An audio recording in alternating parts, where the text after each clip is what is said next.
Bonjour tout le monde, aujourd'hui je vous fais une petite vidéo sur Baidu. Je sais pas si vous connaissez cette compagnie-là, c'est une compagnie chinoise.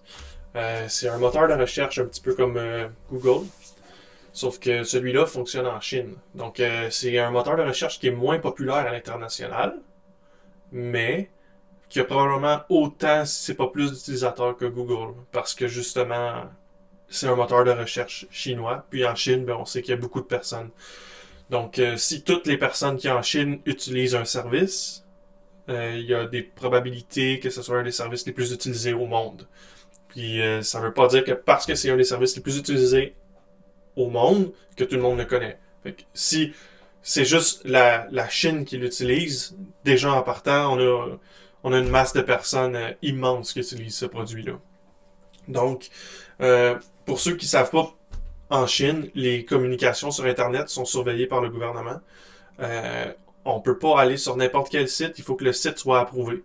Donc, en passant par Baidu, on sait que le site est approuvé. Donc, si un Chinois va aller sur Google, ça ne fonctionne pas. Il doit passer par Baidu. Donc, on voit déjà que Baidu a une espèce de monopole sur la Chine.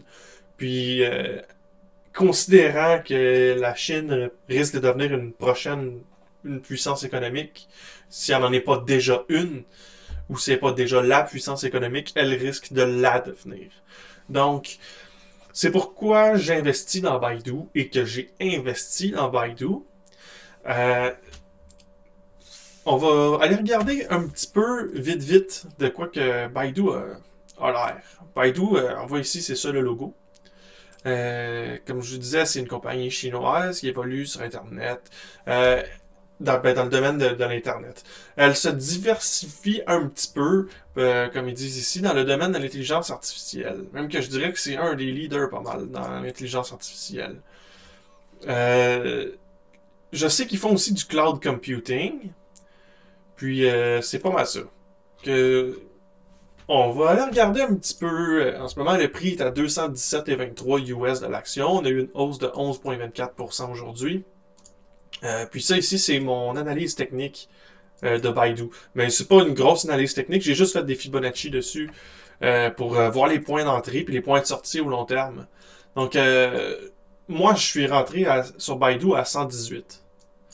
Euh, on voit ici, si on prend le point le plus bas, puis qu'on fait un Fibonacci jusqu'au point le plus haut, on va avoir le point 0,618 juste ici, à 111,45. Puis, moi, j'ai attendu parce qu'il a cassé sous le 111,45. Le support, il a pas tenu. Mais on a rebondi. Puis quand on l'a repassé, j'ai attendu, voir qu'il y a une confirmation. Ça n'a pas marché. Là, whoop, on a eu notre confirmation, on est parti. Là, j'ai embarqué à 118 quand on a eu la confirmation. À partir du moment où on a eu la confirmation, que j'ai pris ma position d'entrée à 118, je me suis dit, si ça c'est le point le plus bas, on va faire un Fibonacci de l'autre côté. Comme je vous ai dit tout à l'heure, j'ai embarqué sur le 0.618 parce que le 0.618 c'est un golden ratio qu'on appelle, c'est le ratio d'or de Fibonacci.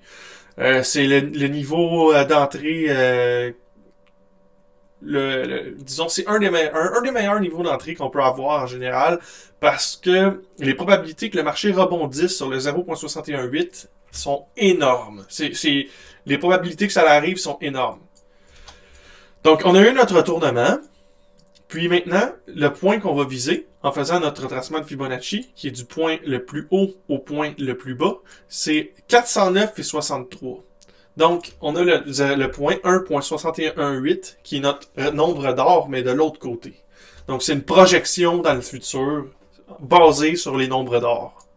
Puis, on va avoir possiblement une hausse de Baidu de 409 à 409,63. Ce qui est environ un x2 à partir de maintenant. Euh, cette analyse-là de Fibonacci, c'est pas la première fois que je l'ai fait. Je l'avais faite aussi avec la compagnie Activision. Donc j'étais parti du point le plus bas au point le plus haut. Après ça, on a eu une correction. Puis ici, sur Fibonacci, on a rebondi. J'ai embarqué, j'ai acheté à 45. Puis aujourd'hui, mais Activision, il est à 92,48. Puis si on fait un retracement de Fibonacci, encore une fois de la même façon, qu'on fait ça comme ça, notre point 1.61.8 est à 113,70. Donc, Activision devrait aller toucher 113,70 avant de voir une correction majeure. Donc, si le même scénario s'applique, Baidu a encore de la place pour monter pas mal, je vous dirais. Vous voyez, ici, on a touché le point de Fibonacci à 218,47. Puis, on est en train de pull back, on est en train de redescendre. Mais à long terme, c'est ici qu'on s'en va.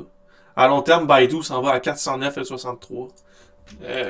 C'est sûr, il peut arriver n'importe quoi, mais d'un point de vue analyse technique, c'est là qu'on s'en va. Puis d'un point de vue fondamental, je vois pas pourquoi est-ce que Baidu, du jour au lendemain, il y aurait un changement. Là. Je veux dire, l'intelligence artificielle, c'est en développement. Un moteur de recherche en Chine, je veux dire, ils vont continuer de rechercher en Chine. Le gouvernement va continuer de mettre son contrôle. Je pense pas que Google va rentrer du jour au lendemain en Chine. Puis, c'est pas mal ça. Je pense que le fondamental est bon. Pour ce qui est du cloud computing, c'est en plein essor. Je pense que c'est un bon achat. Comme je vous dis, c'est pas des conseils financiers. Faites ce que vous en voulez. C'est juste mon point de vue, mes idées. Je vous souhaite une bonne journée.